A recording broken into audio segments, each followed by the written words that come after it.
Hello, welcome to Just Painting for Fun with David Durrell. Here's a list of the materials you'll need working with acrylic paints. Painting on a 12 by 9 stretched canvas pre-coated with cadmium red and burnt sienna and white gesso.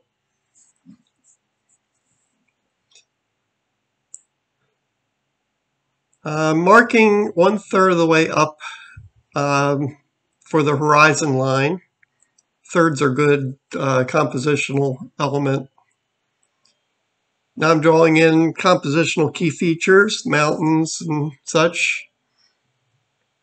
I'm using a dagger brush, which gives the ability to draw lines, and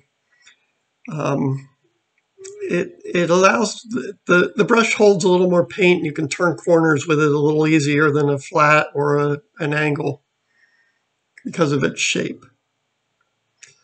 I'm working with Alizarin Crimson, and I just used a switch to a 1-inch angle brush, which gives me the ability to do large flat areas. Change to the Pthalo Blue color. I wash the brush in between changing colors, usually. Blow dry it before starting with the yellow. This is yellow oxide. I'm adding cadmium yellow to that right there. Using the 3/4 inch angle brush now because it's a little stiffer for use with the more opaque colors. I've mixed orange out of cadmium yellow and cadmium red on the palette. I don't usually mix in this style, but I wanted the actual orange on the canvas, so I mixed it before applying it to the canvas. 3/4 inch angle brush again, putting on the Ultramarine Blue a few places. Blow dry it. Today I'm using a modified version of the Botizar System. That's an old master technique done back in the 1500s at least, where the entire canvas is covered with zinc white. What I'm going to do is I'm going to vary the opacity to outline features. See how I'm sort of following the lines of the mountains in the background with the edge. For some reason the brush got stuck there in the recording. Slightly less opacity here on the actual mountains, keeping the distinguishing lines visible. Doing this adds some luminosity to the paint that I'll apply over top of it, and it still allows some of that background to show through, and to that it adds, it levels the values somewhat. It's like adding white to the paint ahead of time, except we're adding it on top. Here's what it looks like so far. From this point on, I'll be mixing the paint on the canvas using multiple colors on the brush. I put them on the palette, then stick them on the brush, and then do the rest of the mixing right there on the painting. Right here you'll see some white, both of the blues, some of the Alizarin Crimson, which gives it sort of a purpley hint to it. Adding a little more white in there.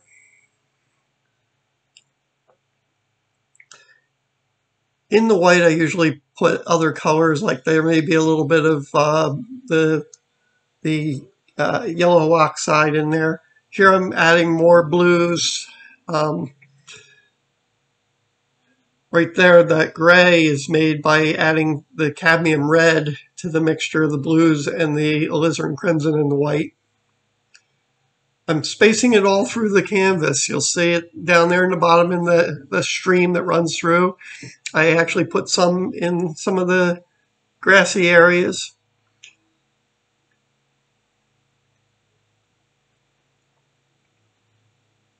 doing some yellow oxide and white.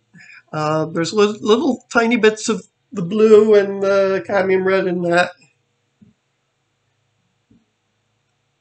Again, you can see the color isn't fully mixed. I don't fully mix it on the palette.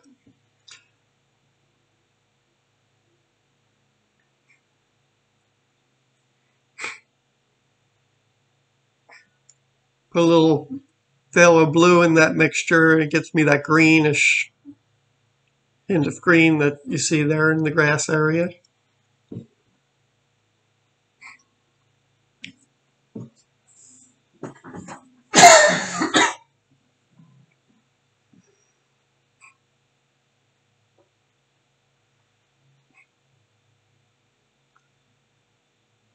Adding a little more white to the mix.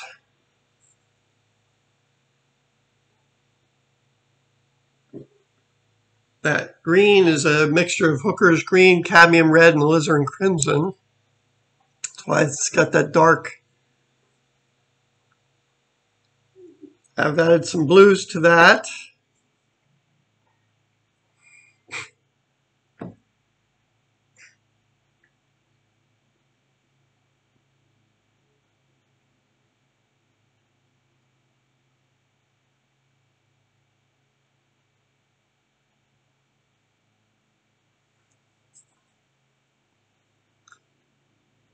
To clean up a little of the edge there that drifted off into the sky a bit far.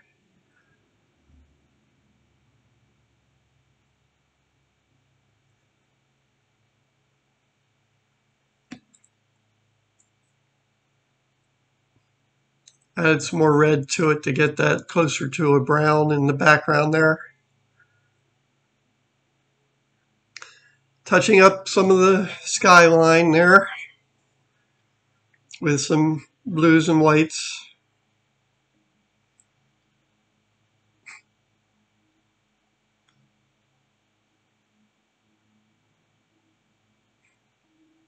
In the process of touching it up, I add a little texture while I'm doing it. I will use thicker paint and allow some of the texture of the brush strokes to remain around where I'm putting it on.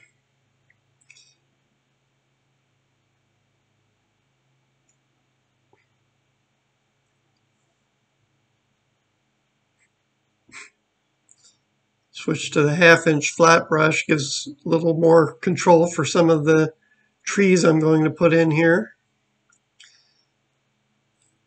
or indication of trees, let's call it.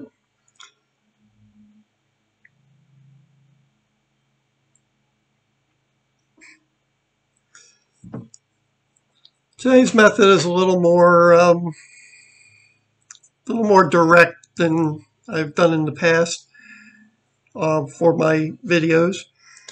You'll notice that almost all the colors are mixtures of all the colors to get, or most of the colors, to get what you see there. It adds depth and to the backgrounds by the use of the grays that are formed by combining the complementary colors. Even there where you see the green, it's not just a pure green. There's little bits of if I don't want it to be too far from the green, I might use the Alizarin Crimson.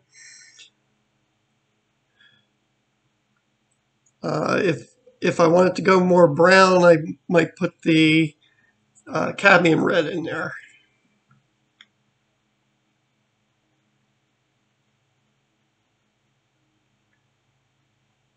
So basically, if I do that, add the red to a green, I'm combining all the primaries, which gives me the, if you combine the primaries together without any white, you get a sort of a black. Now the yellow takes it more towards gray, but using the Hooker's Green, the Ultramarine Blue and the Alizarin Crimson can get a nice black, actually. And that's how I would build my deepest shadow colors.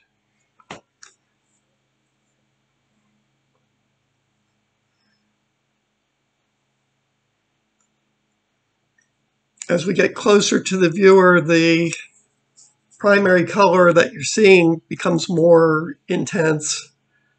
So there'll be less of the complements mixed in there. So we want less grays as they come closer, except in the shadow areas where we need it to go more dark. So we combine the complementary colors into those colors.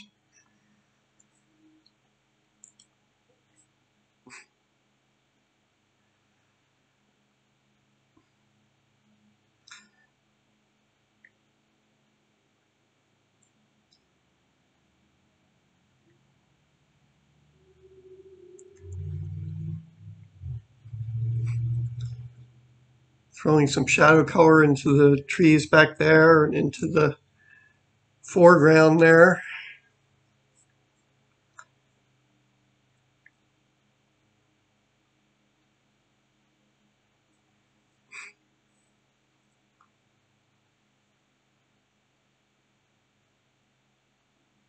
Mixed up a little bit of highlight midtones for the background trees. Just give that hint of trees.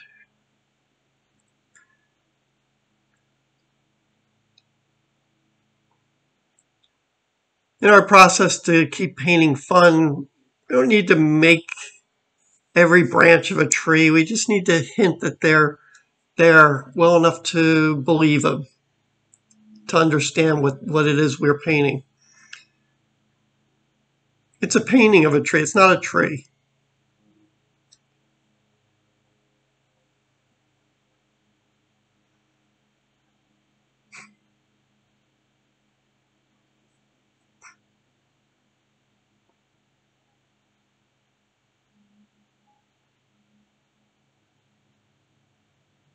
A little bit more yellow oxide as we're getting close. A little bit of white on top of that. It's been a little dry when this photo was taken.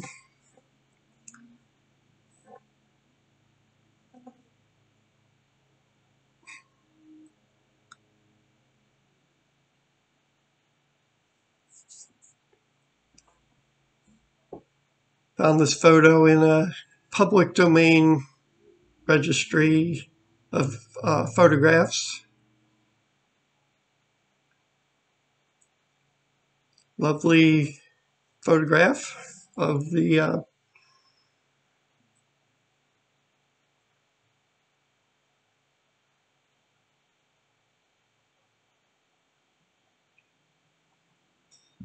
Yosemite National Park.